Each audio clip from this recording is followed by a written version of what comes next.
della biblioteca dove presentiamo libri, facciamo mostre, insomma un po' il centro della nostra attività culturale del comune.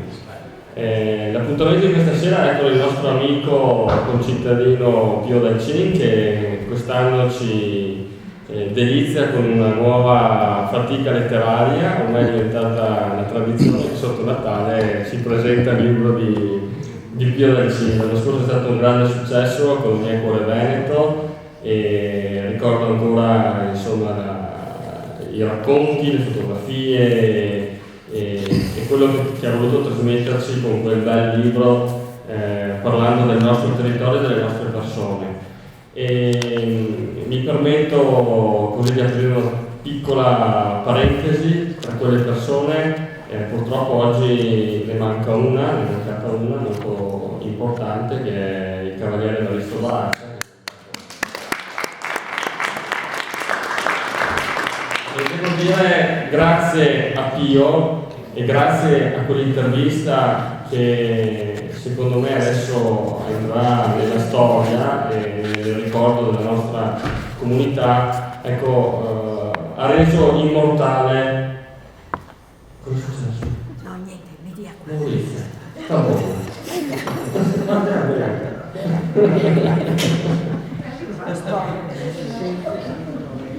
Da sulla. Va bene adesso? Sì. Bene. Scusa.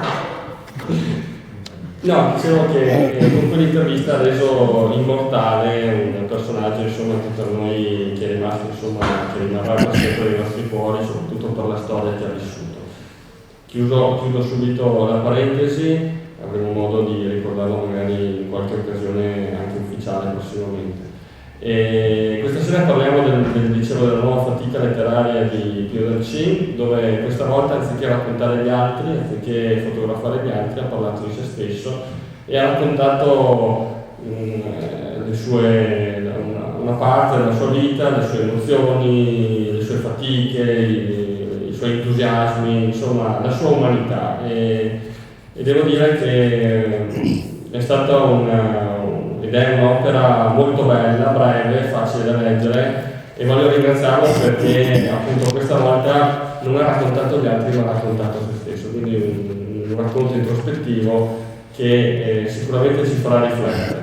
Io non mi dilungo oltre perché qui avete la Lisa che vi presenterà il libro molto più degnamente delle 4 parole che ho detto io e del piccolo pensiero che ho voluto esprimere. Ecco, l'invito è: comprate questo libro sotto Natale, fate un regalo, regalate questo libro, perché regalare un libro è sempre un bel gesto che poi rimane nella mente e nei nostri cuori. Grazie e buona serata a tutti. Grazie al Sindaco di questa introduzione. Mi aggiungo brevemente nel saluto a Evaristo Baracca, che è uno dei nostri ultimi eroi, ritornato dalla campagna di Russia, al quale va il mio pensiero e il pensiero anche, penso, di tutti. Ringrazio tutti quelli che sono qui questa sera e anche l'amministrazione comunale per avermi concesso lo spazio in questo periodo mentre si svolge questa bellissima mostra sui presepi. Volevo, prima di introdurre il libro, fare 2 parole proprio sul presepio, che è il simbolo, uno dei simboli della nostra tradizione contadino-cristiana, che vanno protetti e rilanciati in questo tempo un po' di confusione. Il presepio è, al di là del simbolo religioso, rimane un momento di intimità con la famiglia. I bambini che fanno il presepio, i genitori se lo ricorderanno per sempre. Quindi rivolgo l'invito a chi non l'ha fatto di farlo con i bambini e sarà sicuramente un bellissimo ricordo che porterete per tutta la vita. Il libro. Il libro è questa volta a differenza di Cuore Veneto, che ho fatto con la collaborazione di Francesca Salvador, è durato 2 anni e mezzo e l'ho fatto in poco tempo perché avevo già degli appunti che si riferivano a questo libro che avevo conservato per tanti anni. Sapevo dentro di me che un giorno l'avrei pubblicato e li ho tenuti là. Il momento è venuto e eccolo qua. L'ho fatto in un mese e mezzo e mi scuso con i lettori già adesso se troverete qualche piccolo errore di stampa, però c'è stato un po' di conversazione un po' sbagliata con l'editore e non ci siamo capiti. Comunque vi esorto a concentrarvi magari più sul contenuto che sulla forma. E il libro racconta praticamente della mia esperienza che ho fatto negli Stati Uniti. E parto nel 79, la prima volta, all'età di 23 anni, il giorno del mio compleanno. Ho scelto proprio questo giorno per renderlo memorabile, almeno per me, e lo è stato. E non è stato facile partire e la spinta mi è stata data da una delusione d'amore. Si sa, l'amore fa tante cose, fa anche partire le persone. E io ho detto, ero un po' deluso da questa ragazza che mi aveva lasciato e ho detto, vabbè, ho uno zio lì che mi ospita e vado a trovarlo, e mi sono fermato fino all'85. E arrivo a Miami in un periodo storico molto particolare, dove c'erano le mafie che si contendevano il territorio dell'80% del traffico della droga che arrivava negli Stati Uniti. Quindi un terreno difficile dove lavorare, specialmente di notte in un taxi. E come ho fatto una precisazione che non ho fatto magari nel libro e tendo a ribadirla anche qui questa sera, solo grazie agli insegnamenti che ho avuto dai miei genitori sono riuscito a mantenermi fuori da queste cose brutte che succedevano lì, e esorto soprattutto i giovani a pensare a questo quando guidano, quando vanno per strada, in discoteca, eccetera. Attenti allo sballo, attenti all'alcol, alle droghe, a queste cose, perché si può vivere benissimo anche senza queste cose qua, soprattutto quando ci si mette al volante. Al volante bisogna essere assolutamente concentrati. Ci sono pericoli ad ogni angolo, anche senza essere a Miami. E ricordo benissimo quando ho fatto il primo esame di guida lì, una delle prime frasi che si trovavano nel libro che studiavamo per imparare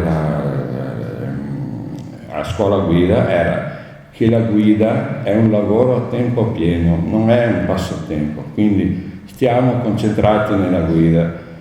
Oggi anche in questo periodo di telefonini eccetera, i messaggini eccetera, bisogna stare molto attenti.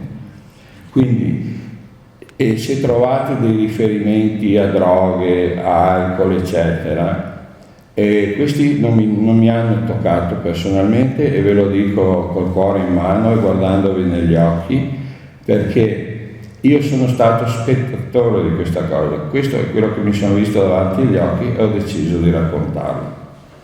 Bene, poi nell'86 faccio ritorno a casa e comincia la mia avventura di fotoreporter da Venezia, e qui troverete dei flashback nel libro dove racconto ad esempio la rivoluzione in Romania, la caduta del muro di Berlino, e quando sono stato nella striscia di Gaza, tutti episodi che appartengono alla mia vita di fotogiornalista, e tra l'altro sto preparando un altro libro su questo, però questa è un'altra storia.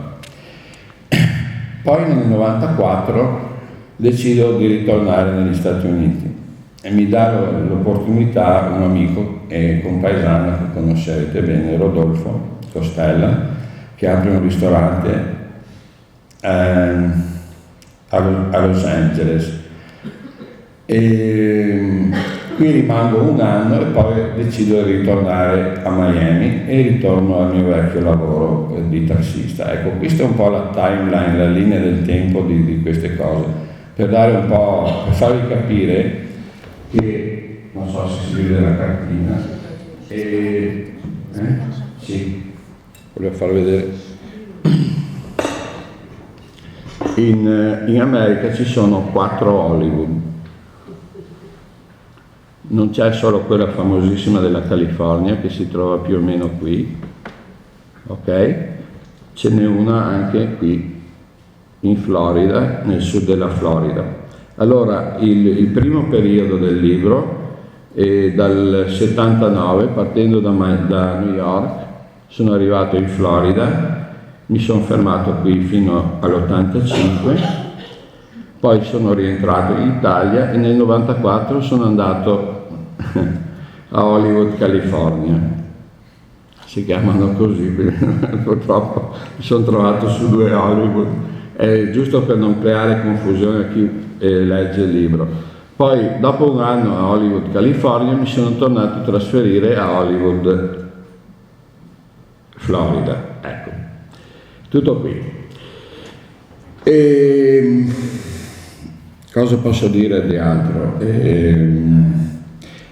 Sì, tutti i nomi e le persone che troverete in questo libro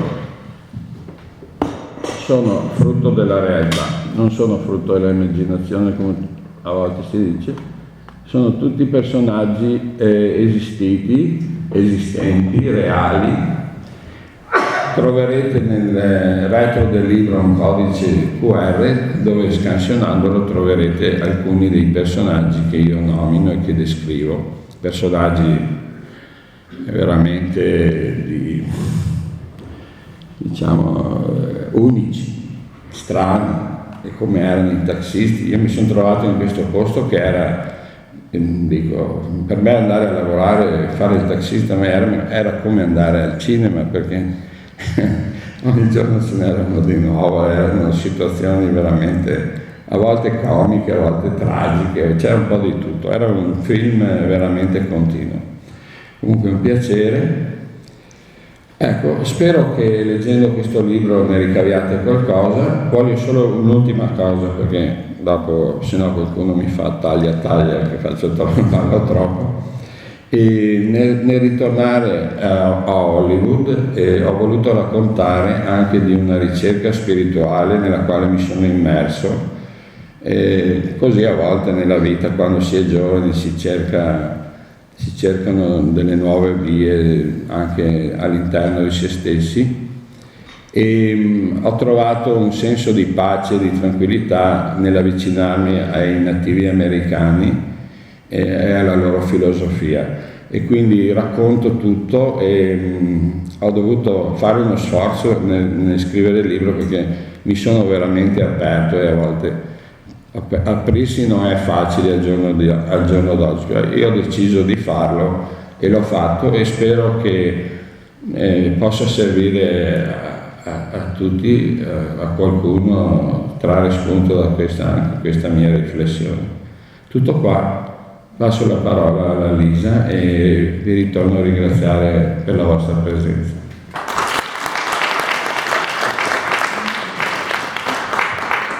Ecco, eccoci qua. Allora, io quando ho cominciato a leggere il libro, intanto mi ha preso subito. Credo sia una delle caratteristiche più importanti di questo libro, che è avvincente, quindi cattura subito il lettore e lo si legge tutto d'un fiato. I capitoli sono, come dire, si alternano, si racconta dell'esperienza da taxi driver e poi nel capitolo successivo si parla dell'esperienza dei fotoreporter, quindi è molto molto dinamica la lettura. E in un pomeriggio si sbrana proprio questo libro, l'espressione migliore, si sbrana, lo si divora. Come diceva Pio, è una biografia, quindi lui si racconta sia come taxista che come fotoreporter.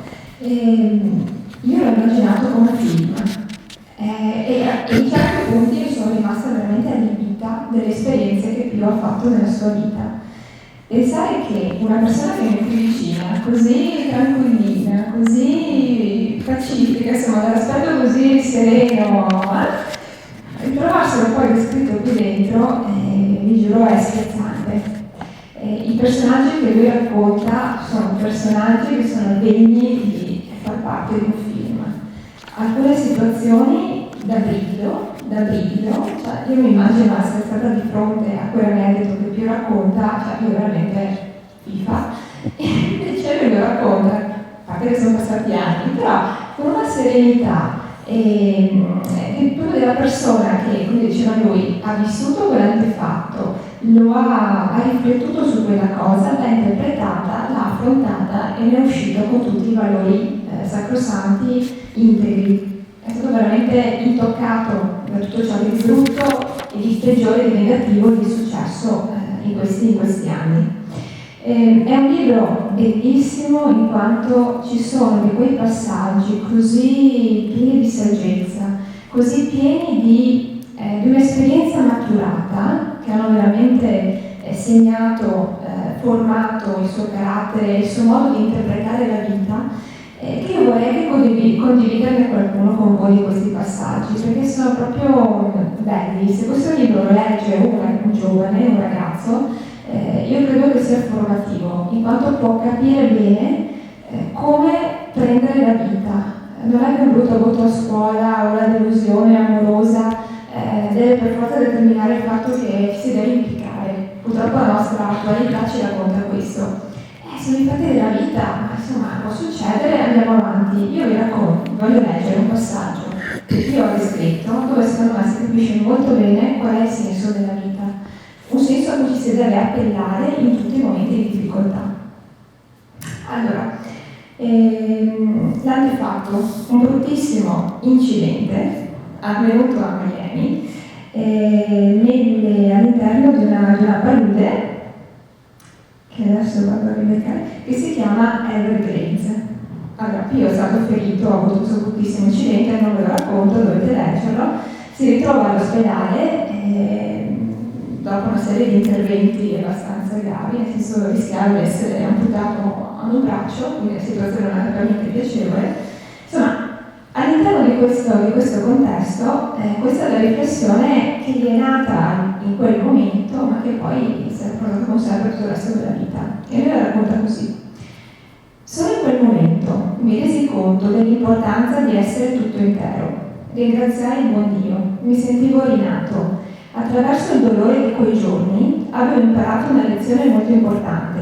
Le cose che diamo per scontate non lo sono mai, fino a quando non rischiamo di perderle.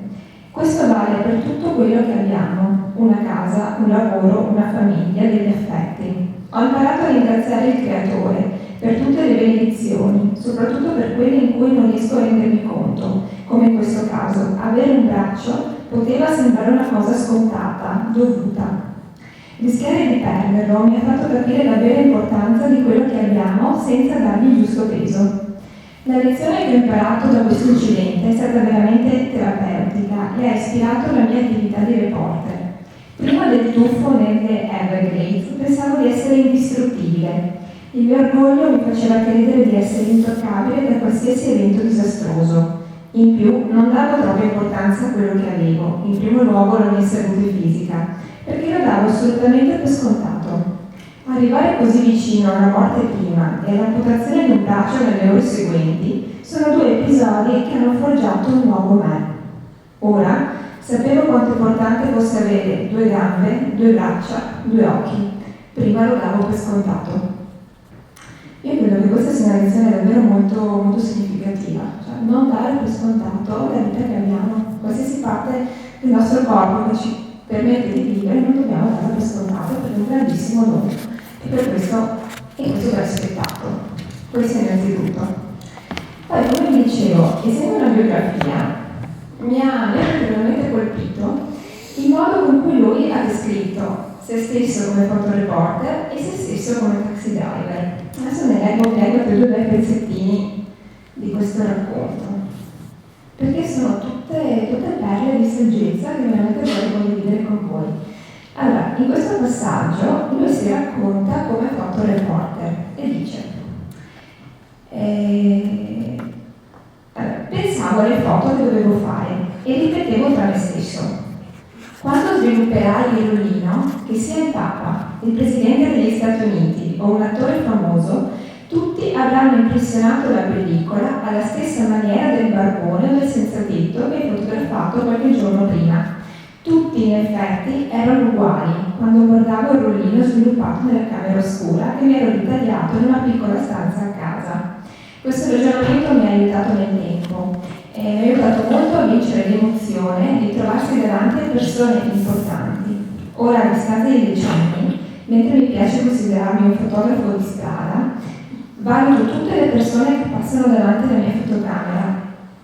Bisogna rispettare chi si fotografa e non considerarli dei semplici burattini da inserire nello spettacolo della propria collezione fotografica. Quindi, tutti hanno la dignità di essere soggetti, tutti hanno la dignità di attirare l'attenzione delle persone. E Pio ha una passione grandissima verso le persone. Questa biografia, questo suo libro, è vero che racconta se stesso, ma lui si racconta attraverso una carrellata di personaggi che non è che cita, ma li racconta proprio. Quindi questo libro non si discosta di molto dal primo libro, cioè Codognier Cuore Veneto. Codognier Cuore Veneto era fatto di tante piccole biografie di tanti personaggi di Codognier.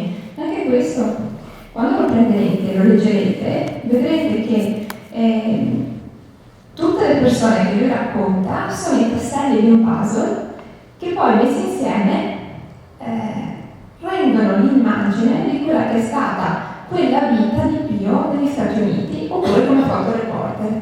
Quindi anche qui l'importanza delle persone.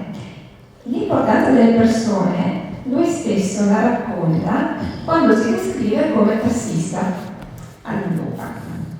Allora, cominciavo presto il mio turno al mattino.